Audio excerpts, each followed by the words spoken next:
A mini series. This is specifically for fiction. So, way number 3. Step 1 is to start writing. That's maybe easier said than done on some days, but most of you can probably sit down and just start writing. And then you want to publish as you write. You want to publish every 3 to 5 chapters as you finish them, depending on how long your chapters are. So one author that I really admire because he's just a literary genius is Ted Dekker. And he did this recently. I think even Stephen King did this recently as well, where he published one big book, but he did it in sections. So he actually published 4 books. And each book had about 5 chapters in it. And then once all 4 books were released on Kindle, he only did those on Kindle, then he bundled them all together and released a print version and a Kindle version of the bundle. So not only is he still selling all 4 books individually, but he's also selling the print book version, and then he's selling the Kindle bundle version together as well.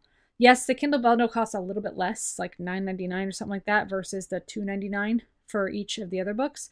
So you're basically getting one book free almost if you buy the bundle. But not everybody's going to find the bundle or know about the bundle. And he actually had talked about getting rid of the individual books later.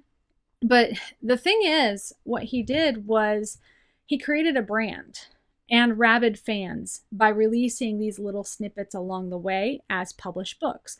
So people are hanging on at the end. They're basically like it's a mini series or mini books.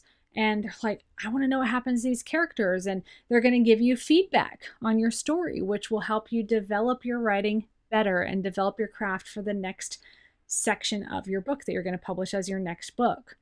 And the cool thing about that is you can then go back to the first one and revise it with all of the suggestions your fan base has given you. And you basically have a whole bunch of free editors and people giving you free feedback. In fact, they're paying you to edit your book and to give you feedback. And that's awesome. It's kind of like having beta readers, but you're getting paid for them at the same time. Now, I do recommend that you still have an editor, of course, or at bare minimum, do a self-edit before you upload your book, especially with fiction. I've read a lot of horrible fiction just because the authors skimped on the editing. And I mean skimped as in not only did they choose not to hire a professional editor, but they just didn't bother to edit themselves either. But I mean, this is definitely one of the top ways to get your fiction story written faster, still create a longer book, but make money along the way to help fund your passion. The tools for this, Microsoft Word or Scrivener. You want something that you can write with.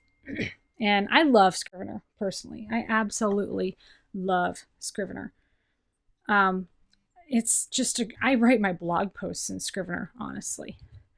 The big benefits to this are beta readers. Once again, you have people to pay you to edit your book. It's awesome.